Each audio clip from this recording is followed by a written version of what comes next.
বারাকাতুহু। সম্মানিত বন্ধুগণ, ফেসিবাদ পিরিয়ডে টানা 16টি বছর ছাত্র শিবিরকে ছাত্রদের সাথে মিশতে দেওয়া হয় নাই। আমরা এটার উজ্জ্বল সাক্ষী।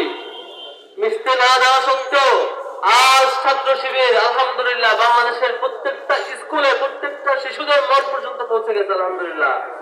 সম্মানিত বন্ধুগণ, এই ক্যাম্পাস এই বাংলাদেশের সবচাইতে উজ্জ্বল চিত্রগুলো আমরা লক্ষ্য করি ক্যাম্পাসগুলোতে, বিশ্ববিদ্যালয় ক্যাম্পাসে। এখন পর্যন্ত 5টি বিশ্ববিদ্যালয়ে ছাত্র সংসদ নির্বাচন হয়েছে। সবকটা বিশ্ববিদ্যালয় ছাত্র শিবিরকে আল্লাহ রাব্বুল আলামিন বিজয় দিয়েছেন। আমরা লক্ষ্য করেছি একটি দল সে বিজয়কে সহ্য করতে না পেরে শেষ পর্যন্ত শাহজালাল প্রযুক্তি বিশ্ববিদ্যালয়ের ছাত্র সংসদ নির্বাচন বন্ধ করে দিয়েছে।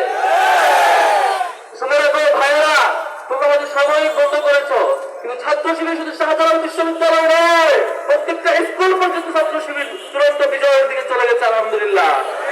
সম্মানিত বন্ধুগণ, আমরা এই যাত্রায় 234 জন ভাইকে ফেসিবাদ পিরিয়ডে হারিয়েছি। ফেসিবাদ পিরিয়ড পর্যন্ত আমাদের কেন্দ্রীয় সভাপতি থেকে শুরু করে একেবারে কর্মী পর্যায় পর্যন্ত প্রত্যেক পর্যায়ের নেতা কর্মীকে আমরা হারিয়েছি। আমরা দেখেছিলাম আমাদের কেন্দ্রীয় সভাপতিকে টানা 50 দিনেরও বেশি রিমান্ডে রেখে নির্যাতন করা হয়েছিল। আমরা কিন্তু দলে যাই নাই। আমরা এই বার্তা দিতে চাই, আমাদের সাথে যারা কম্পিটিশন করতে চান তা আমাদের পথে আসুন, সঠিক পথে আসুন, শিক্ষার্থীদের জন্য কাজ করতে আসুন। নানা ট্যাগিং ফ্রেমিং আর হুমকি দামকি দিয়ে ছাত্র শিবিরকে আওয়ামী লীগ কন্ট্রোল করতে পারে না, আর কোন দলও পারবে না ইনশাআল্লাহ। সম্মানিত বন্ধুগণ, আমরা স্বপ্ন দেখি 5টি বিশ্ববিদ্যালয়ের বিজয়ের মধ্য দিয়ে আমাদের যাত্রা শেষ নয়।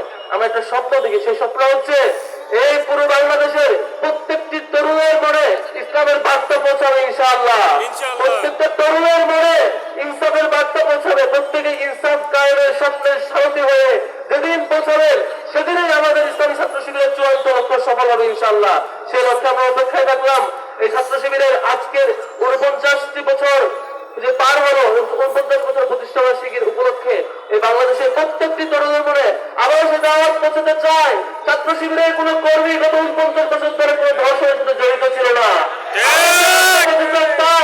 অন্য দল তথাবাদের লঙ্ঘনে জড়িত থাকলো, আমাদের কোন কর্মী সে অপরাধে জড়ায় নাই, বরং বাংলাদেশকে বিনির্মাণ করার জন্য কোটি কোটি জনশক্তি উপহার দিয়েছে।